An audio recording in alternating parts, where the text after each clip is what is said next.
Bonjour, je suis ravie de vous avoir ici. Si vous aimez le contenu de cette vidéo, mettez un like et abonnez-vous si ce n'est pas encore fait.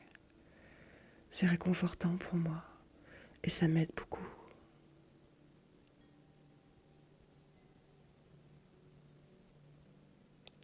Commençons par nous retrancher dans un espace propice à la relaxation.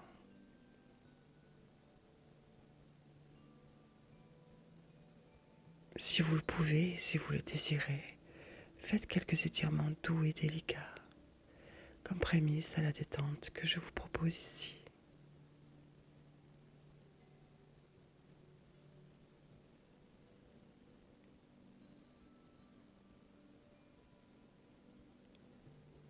Une fois que vous sentez vos membres dégrippés et délacés, installez-vous confortablement. Prenez le temps de le faire afin d'être à votre aise et de lâcher prise doucement.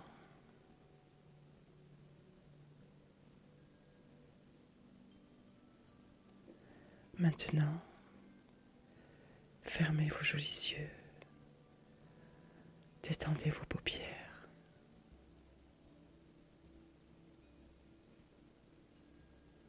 Inspirez profondément par le nez, en gonflant votre ventre et votre cage thoracique.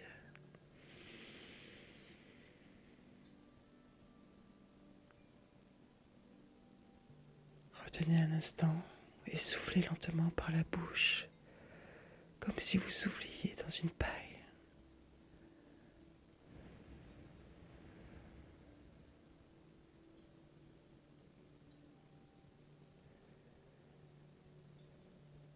Faisons cela 2 fois encore, tout en relâchant le poids du corps, qui se fait plus lourd et plus léger à la fois.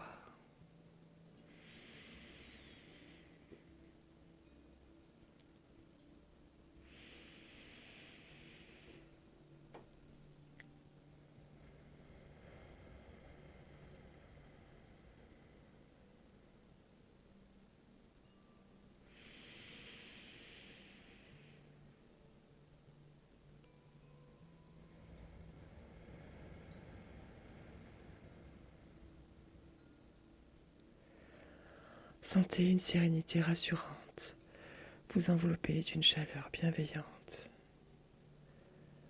qui vous inonde et vous apaise.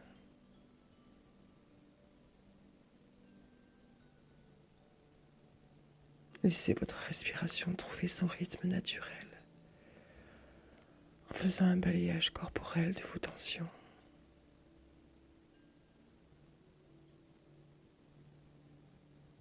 Partez du sommet de la tête et descendez en étant attentif à chaque partie de votre corps.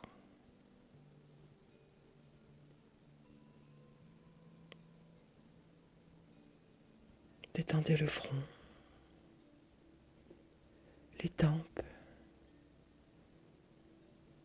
les joues et les mâchoires. Puis votre cou, vos épaules. Laissez-les s'abaisser, se dépouiller du poids de vos tensions accumulées.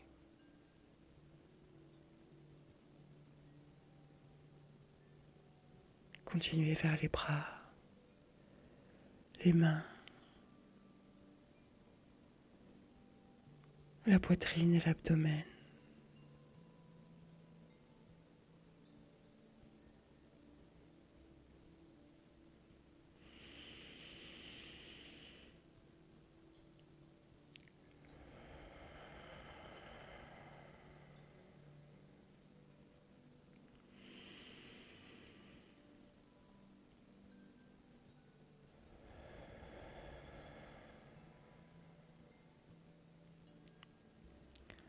Chacune de vos respirations délace votre plexus solaire, libère l'esprit, dénoue les nœuds, apaise les inquiétudes.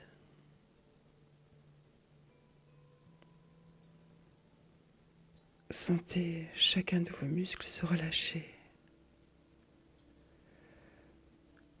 Descendez le long de vos jambes, jusqu'aux pieds fatigués, tels de petits forçats, usés jusqu'à la corne. Faites bouger vos petits doigts de pied comme des enfants qui s'amusent.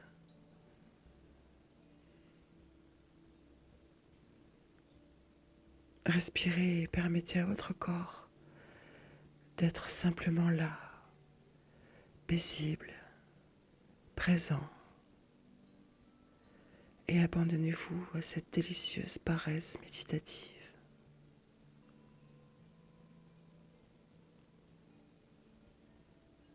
Il ne vous reste plus qu'à vous laisser emporter par le son de ma voix. Alors, que ce moment soit rien que pour vous.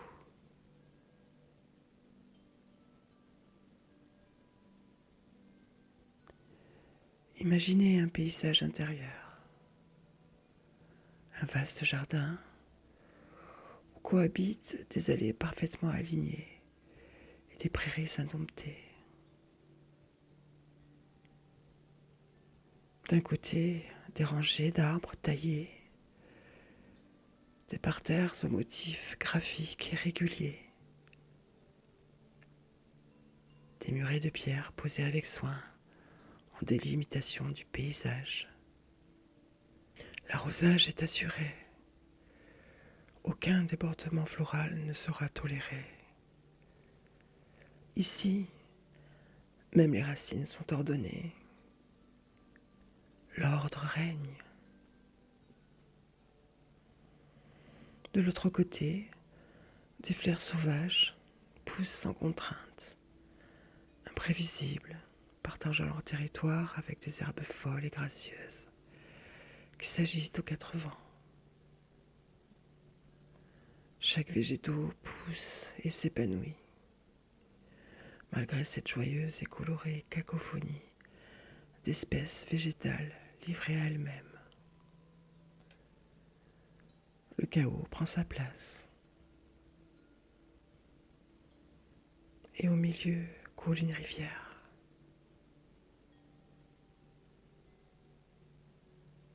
Parfois elle suit un lit calme, rassurante, chantante et mélodieuse. Parfois elle se déchaîne, gronde, se déverse, creuse ses rives, change de route.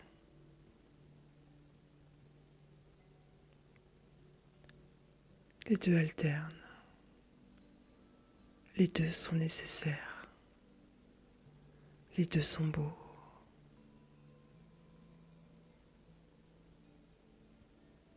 Partons de l'idée que l'ordre engendre le chaos et vice-versa. L'ordre, la forme, le cadre engendre le chaos, assure un sentiment sécurisant, mais aussi des délimitations qui créent la tension, appellent le mouvement qui le met à l'épreuve.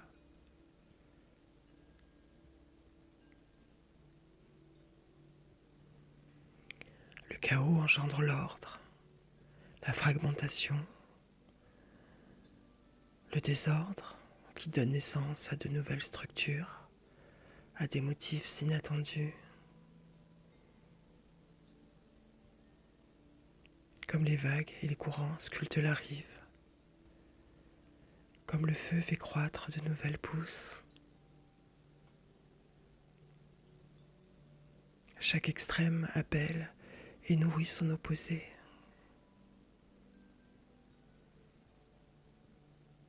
Respirez profondément.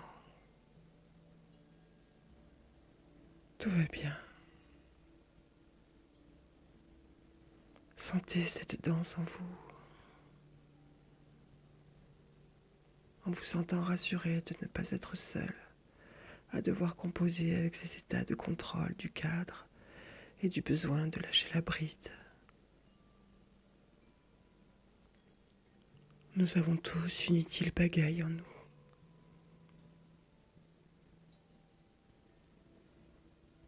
Respirez tranquillement. Et ce faisant, imaginez une lumière douce, comme l'éclat du soleil lorsqu'il se lève, qui descend dans votre poitrine, qui vous inonde. Clarté, intention, structure, l'ordre qui rassure, qui sécurise.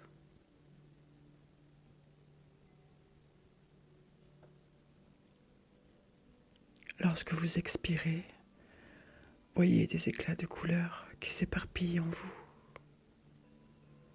Intuition, surprise, impulsion créative. Le chaos qui renouvelle et qui réagence.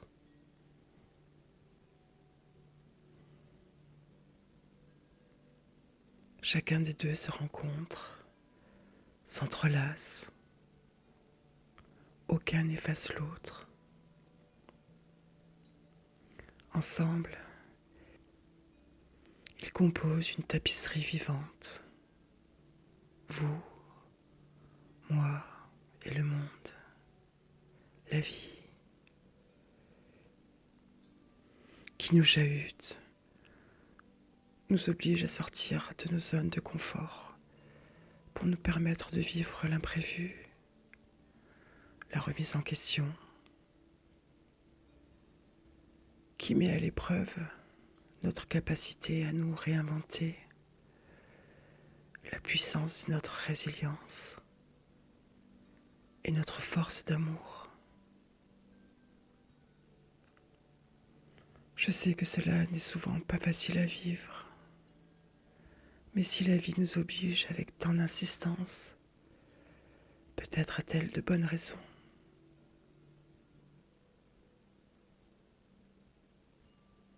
Une partie de nous préfère la sécurité, une autre espère l'imprévu.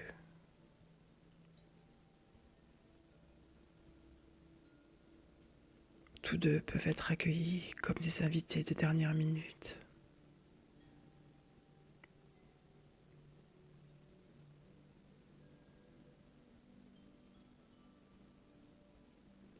J'accueille l'ordre et le désordre parce que chacun me nourrit.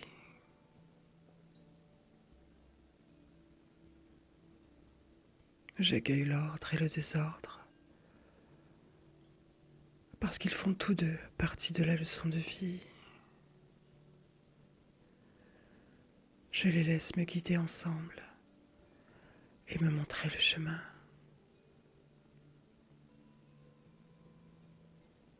Respirez, détendez-vous. Sentez la douceur de cette acceptation parcourir votre corps, détendre les résistances. Sentez les battements de votre cœur en vous.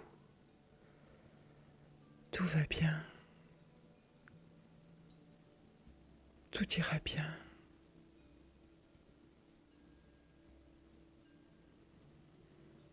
Au fond de votre cœur, il y a une graine.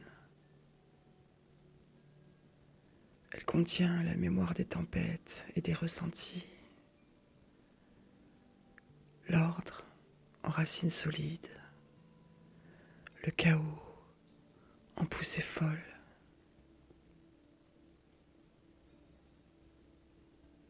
Permettez à cette graine de s'ouvrir en vous. Aussitôt, des racines se plantent dans le sol, profondes, fortes, solides. Une tige délicate en profite pour filer vers le ciel, assoiffée de lumière, curieuse, effrontée, imprévisible élan de vie.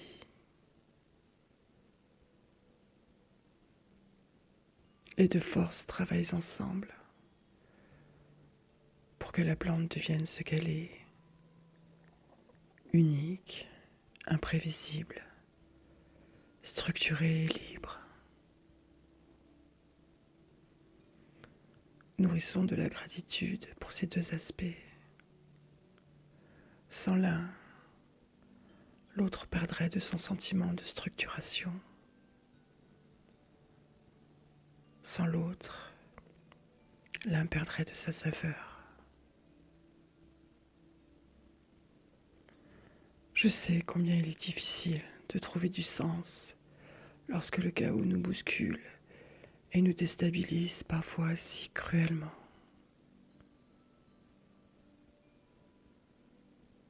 Tenez bon. Essayez de transformer vos incertitudes et votre insécurité en possibilités à venir, comme expérience enrichissante et sûrement salvatrice dans votre chemin de vie et votre rapport de bienveillance à vous et aux autres.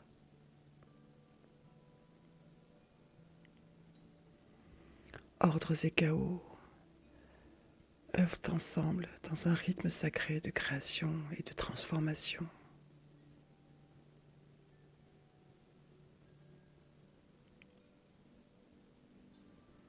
Le chaos, c'est le souffle qui fredonne une nouvelle mélodie. L'ordre, c'est la main qui la met en musique. Nous pouvons nous demander où avons-nous posé trop d'ordre qui étouffe l'élan. En prendre conscience pour s'offrir plus de légèreté, d'inespéré, d'imprévisible. Mais aussi où le chaos a-t-il ouvert des portes inattendues? Vers quel nouveau croisement nous a-t-il guidés? Quel paysage nous a-t-il fait découvrir? Quelle personne nous a-t-il permis de rencontrer?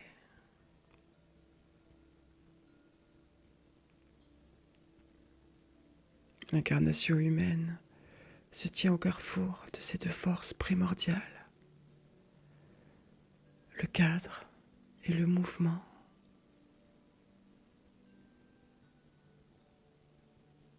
Les deux ne sont pas ennemis, mais des créateurs complémentaires qui sculptent notre chemin.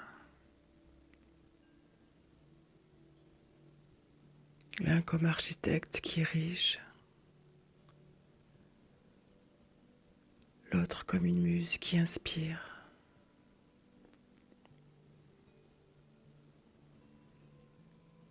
Respecter chacun d'entre eux, c'est reconnaître que la vie demande à la fois structure et abandon, discipline et audace, planification et ouverture à l'imprévu.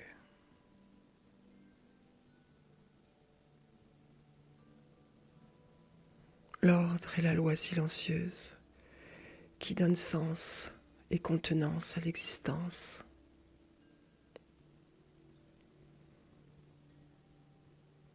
Il organise le temps, trace des frontières sécurisantes, permet l'apprentissage et la maturation.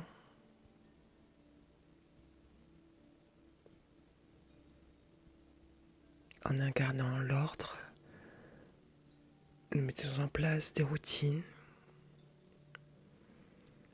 des habitudes et des engagements qui nourrissent notre confiance en nous, la cohérence en nous, un projet à venir, une parole tenue, un voyage à préparer. Spirituellement, l'ordre est un cérémonial, une liturgie intérieure qui nous relie à une intention plus vaste. Il nous enseigne la fidélité à notre voix, à nos aspirations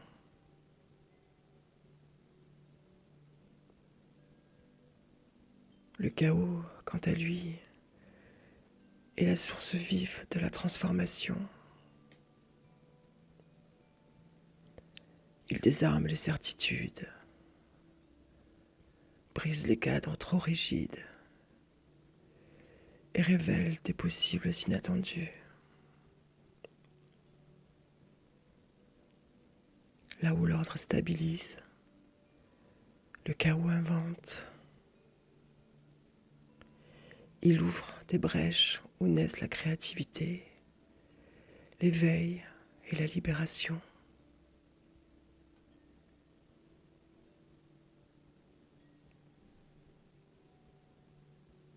Accueillir le chaos, ce n'est pas céder à la peur du changement, mais reconnaître la sagesse du désordre, ce qui doit périr pour que naisse le nouveau. Le chaos nous enseigne la résilience, la fluidité et la capacité à renaître.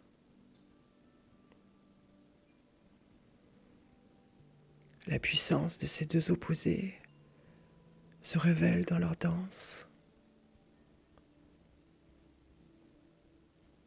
Trop d'ordre étouffe l'âme. Il fige la vie en stérile répétition. Trop de chaos mène à la dispersion, à la perte de soi et de son essence.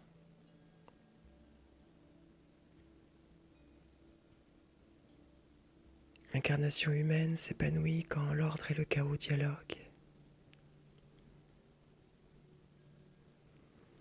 L'ordre offrant une matrice sûre où le chaos peut se déployer.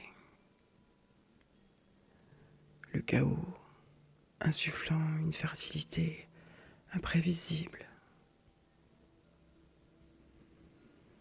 Dans ce dialogue se forment les grandes métamorphoses, celles qui transforment les blessures en sagesse et les projets en œuvres de vie.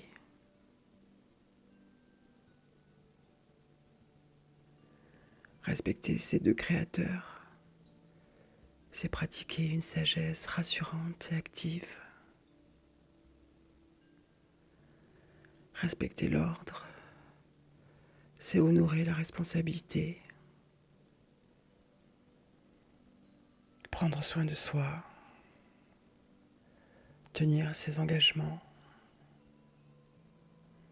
structurer son temps pour permettre la profondeur. Respecter le chaos, c'est honorer la liberté, écouter l'élan spontané, accepter les ruptures comme enseignantes, c'est faire de la place pour l'inconnu.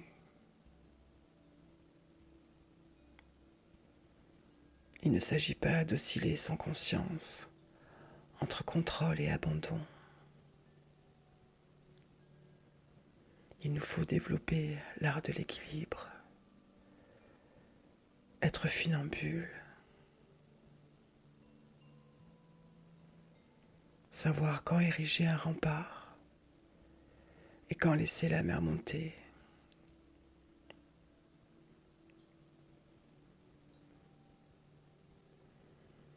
On peut nourrir cette complémentarité par des rites simples, instaurer des pratiques quotidiennes, la relaxation méditative, l'écriture qui stabilise l'être, la marche consciente où chacun de nos pas nous conduit un peu plus auprès de qui nous sommes vraiment. Un moment dans la journée pour témoigner de notre gratitude. Un autre où l'on fait preuve de bienveillance en offrant un sourire, un service, un peu de son temps pour le réconfort d'une présence humaine à celui qui est seul.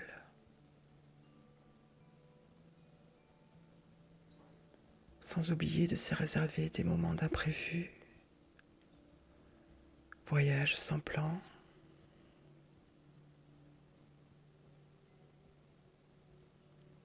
balade sans itinéraire, atelier créatif, moments de silence et moments de paresse. Les deux ayant pour but de reposer votre âme et qui permet au chaos de jouer son rôle transformatif.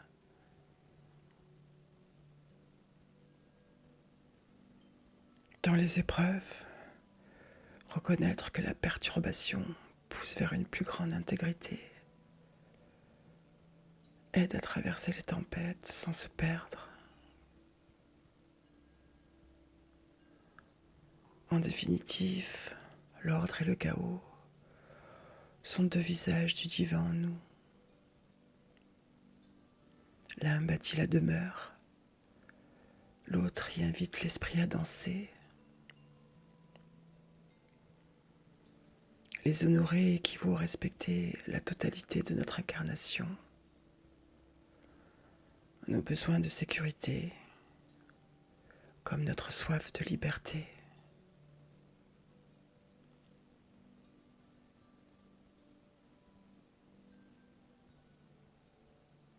Quand nous apprenons à célébrer les deux,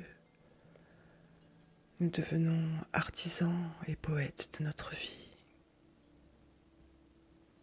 capables d'accueillir des jours où la mer est calme comme un enfant qui s'endort,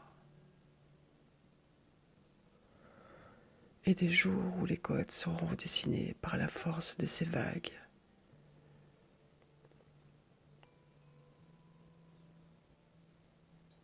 Lorsque nous apprenons à célébrer les deux, nous pouvons y lire le sens des chemins qui se composent à chacun de nos pas.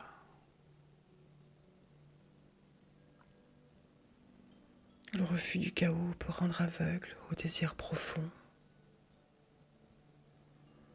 Le refus de l'ordre peut empêcher l'ancrage.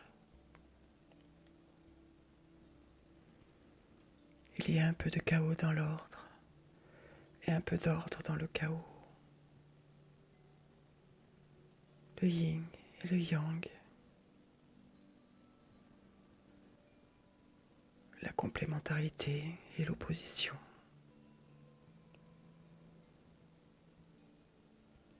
Telle une corde tendue entre les deux, à nous de trouver un subtil équilibre.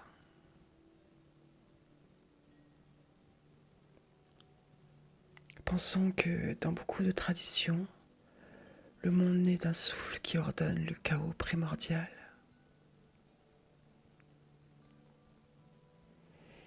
Puis sont nées des étoiles, des galaxies, des planètes et des mondes inconnus. Et enfin, il y a nous, êtres humains composés de poussière d'étoiles, qui le regard tourné vers la voûte céleste, demandent des conseils aux étoiles et cherchent des réponses dans ce ciel où tout a commencé.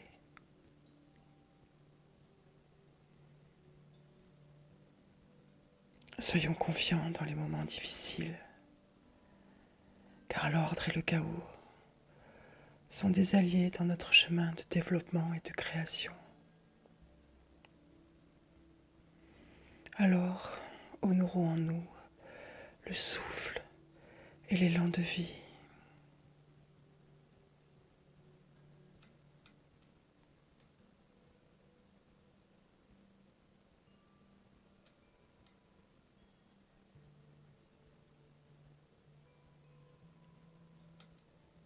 Vous pouvez maintenant revenir doucement à vous, ou vous laisser glisser dans un sommeil réparateur.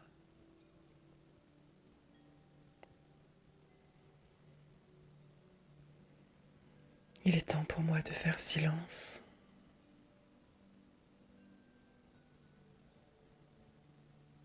N'oubliez pas qu'un seul mot de tendresse peut réchauffer 3 mois d'hiver. À bientôt.